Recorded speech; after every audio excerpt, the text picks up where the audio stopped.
Hello everyone, in today's video we are going to see how you can enable dual apps in Samsung Galaxy A17. So let's start. First you need to go to your settings, then scroll down and go to advanced features.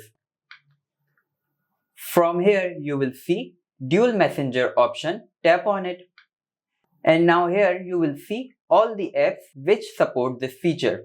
So let's say I want to install copy of my WhatsApp. To do that, I simply need to tap on install and go back.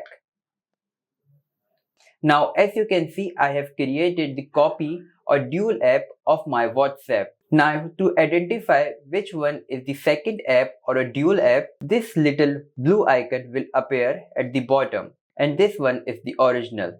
As you can see here in my Facebook, this option appears. So it means this Facebook is original and this Facebook is the dual app or a copy. So I hope you like this video. If you do like, please hit like, subscribe and I will see you in next video.